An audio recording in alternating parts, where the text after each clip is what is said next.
Hello, my name is Amy Bratley and I am the author of The Girl's Guide to Homemaking.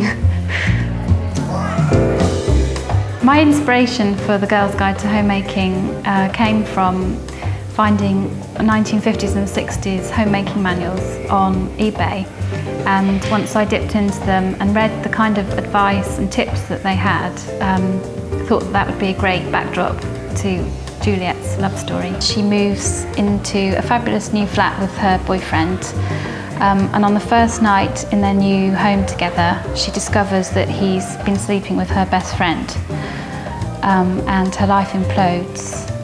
For solace, she turns to her grandmother's 1950s and 60s homemaking manuals, which are full of amusing advice. Remember to take off your apron and turn off the kitchen appliances before your husband returns home. He will not want to be reminded of domestic drudgery the minute he returns home from the office. Juliet loses her job in the book, and she turns to craft for a creative way to make money. And she makes 1950s style aprons out of vintage fabrics that she finds in her grandmother's loft.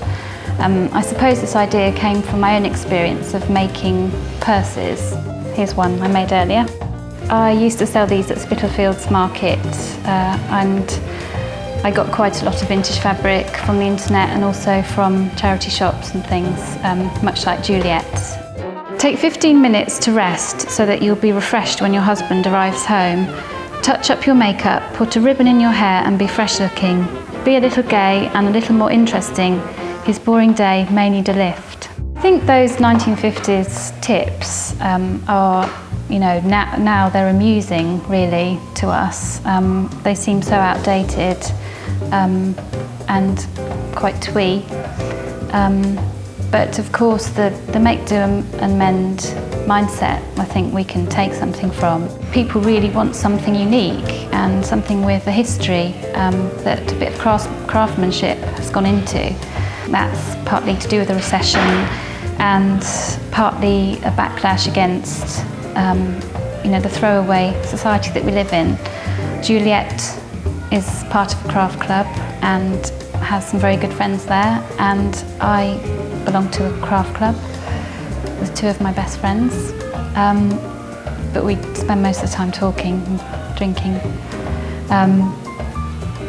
water. To impress guests, there's nothing more fashionable yet tasteful than the margarita. Just remember to go easy on the measures. There's nothing fashionable about a drunken hostess. So for anybody interested in doing their own craft, I would say join a craft club, do some night classes, ask your granny and your mum for advice on knitting and sewing and showing you around a sewing machine. And if you do want to start up your own little business, then I would recommend having a website or selling on Etsy. I suppose I'd like readers to take some hope from the book and think that they could perhaps not do what everyone else does. I mean, maybe go out on your own and try something different.